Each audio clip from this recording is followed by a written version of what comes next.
पुरानी पेंशन की बहाली के मुद्दे पर अब कांग्रेस केंद्र की मोदी सरकार को घेरने के लिए कर्मचारियों के साथ मिलकर के कैंपेन चलाने की योजना पर तेजी से काम कर रही है। आपको बता दें कि पुरानी पेंशन की बहाली के मुद्दे को उठा करके कांग्रेस को संजीवनी मिल गई है और 2 राज्यों में कांग्रेस को जबरदस्त सत्ता वापसी भी मिली है। अब ऐसे में कांग्रेस को लगता है कि अगर लोकसभा चुनाव जीतना है तो सबसे जबरदस्त मुद्दा पुरानी पेंशन की बहाली का मुद्दा है। इसीलिए लोकसभा चुनाव में पुरानी पेंशन की बहाली के मुद्दे को राष्ट्रीय मुद्दा बनाने की योजना पर कांग्रेस की तरफ से तेजी से काम किया जा रहा है। इसके संकेत कांग्रेस के राष्ट्रीय अध्यक्ष मल्लिकार्जुन खड़गे ने दिया है। मल्लिकार्जुन खड़गे ने कहा, भारतीय जनता पार्टी ने कर्मचारियों का बहुत बड़ा नुकसान किया। अब हमारा एक ही मकसद है कि हम कर्मचारियों को इंसाफ दिलाएं। इसलिए हम लोग कर्मचारियों के साथ मिलकर के मोदी सरकार को घेरने के लिए योजना पर तेजी से काम कर रहे हैं और इसके लिए मेगा कैंपेन भी चलाने वाले हैं। और कर्मचारियों के आंदोलन को मजबूती देने के लिए कांग्रेस पार्टी कर्मचारियों के साथ मिलकर के मेगा कैंपेन चलाएगी ताकि देश की जनता को बताया जा सके कि केंद्र की नरेंद्र मोदी सरकार किस तरीके से कर्मचारियों का नुकसान कर रही है। कांग्रेस की ओर से कहा गया है कि कर्मचारियों को अगर उनकी पेंशन नहीं मिलती है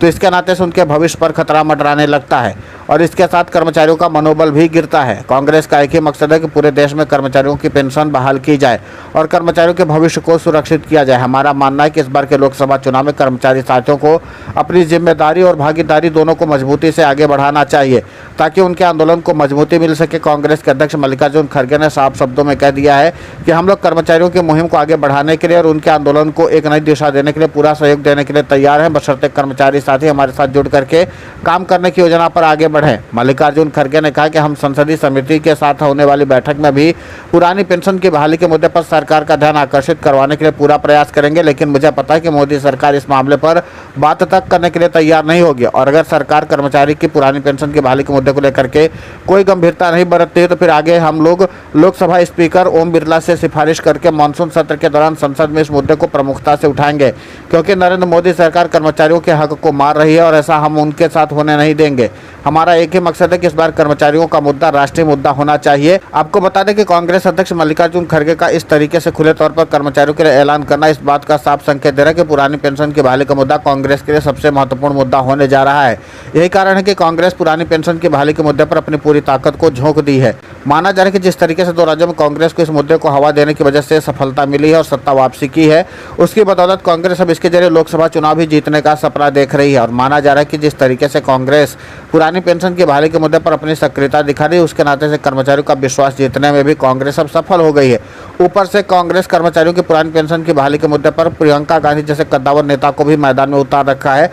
आपको बता दें कि हर जगह पर प्रियंका गांधी ही पुरानी पेंशन की बहाली का ऐलान कांग्रेस की ओर से करती आई हैं और 2 राज्यों में प्रियंका गांधी ने जैसे ही कर्मचारियों की पुरानी पेंशन की बहाली का वादा किया, कर्मचारियों ने पूरा सियासी समीकरण ही बदल कर रख दिया। अब माना जा रहा है कि आगामी विधानसभा चुनाव और फिर 2024 के लोकसभा चुनाव के मद्देनजर कांग्रेस का एक नेता पुरानी पेंशन की बहाली के मुद्दे पर अपनी पूरी ताकत झोंक देगा और साथ में कर्मचारियों के साथ जुड़ने की कोशिश भी करेगा, क्योंकि इसके जरिए कांग्रेस को सीधे तौर पर सियासी फायदा भी होने वाला है तो दूसरी तरफ कर्मचारियों को अपनी पुरानी पेंशन मिलने वाली है। इसलिए दोनों लोग संयुक्त रूप से मिलकर के पुरानी पेंशन की बहाली के मुद्दे पर आंदोलन को आगे बढ़ाने की योजना पर तेजी से काम करें। लेकिन जिस तरीके से कांग्रेस अध्यक्ष मल्लिकार्जुन खड़गे ने पुरानी पेंशन की बहाली के मुद्दे पर न सिर्फ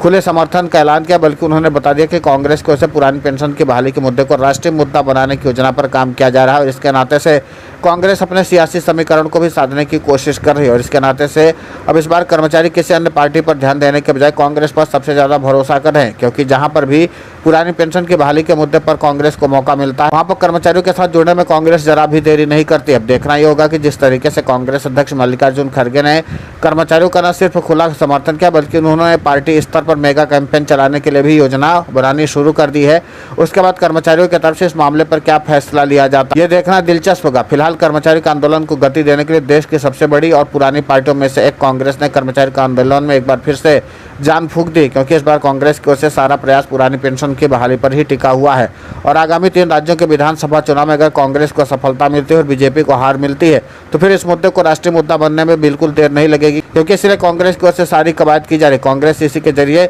आगामी 3 राज्यों के विधानसभा चुनाव को जीतना चाहती है और उसी के जरिए अपना सियासी समीकरण भी सेट करना चाहती है, क्योंकि कांग्रेस को पता है कि अगर पुरानी पेंशन की बहाली के मुद्दे पर 3 राज्यों में उसको जीत मिलती है तो फिर इसका मतलब साफ है कि जिस विधानसभा चुनाव को लोकसभा चुनाव का सेमीफाइनल माना जा रहा है, अगर वहां पर कांग्रेस जीतती तो इसका संदेश सीधा 2024 के लोकसभा चुनाव तक जाएगा और वहां पर कांग्रेस को सफलता मिल सकती है। इसीलिए कांग्रेस अध्यक्ष मल्लिकार्जुन खड़गे ने पूरे पार्टी स्तर पर प्रयास करके साफ तौर पर मेगा कैंपेन चलाने की बात की। इसमें कांग्रेस कर्मचारियों का न सिर्फ समर्थन करेगी बल्कि उनको अपने साथ जोड़ने का भी पूरा प्रयास करेगी।